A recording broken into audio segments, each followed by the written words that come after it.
مودی کی بولی بولنے والے گودی میڈیا کے نام نہاد صحافی ارناب گوسوامی کو اپوزیشن جماعت کانگریس نے دن میں تارے دکھا دیے۔ جھوٹی خبریں پھیلانے پر بنگلور میں ارناب گوسوامی کے خلاف مقدمہ درج کر دیا گیا ہے۔ پولیس کے مطابق ارناب گوسوامی اور رہنما بی جے پی امیت مالویا پر مقدمہ انڈین یوتھ کانگریس نے درج کرایا۔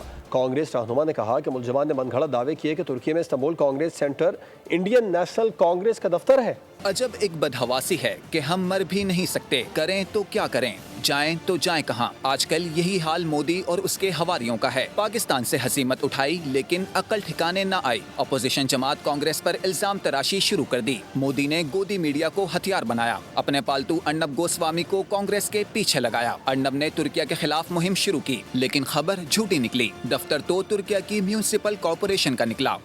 خبر جنگل میں آگ کی طرح پھیلی۔ اپوزیشن جماعت کانگریس آگ بگولا ہو گئی۔ الزامات مسترد کر کے ارنب کو آڑے ہاتھوں لیا۔ بنگلور میں B J P I T cell کے سربراہ امیت مالویا ارنب کے خلاف مقدمہ درج کروا دیا۔ ارنب صورتحال دیکھ کر بھیگی بلی بنے، فوراً کانگریس سے معافی مانگی لیکن کانگریس رہنماؤں نے معاف کرنے سے انکار کر دیا۔ ارنب کو عدالت میں لے جانے کا اعلان کر دیا۔ کانگریس رہنما شری کانت سوروپ نے کہا کہ امیت مالویا اور ارنب گوسوامی کے اقدامات بھارتی جمہوری بنیادوں، عوامی تحفظ اور قومی سلامتی پر ایک بے مثال حملہ ہے۔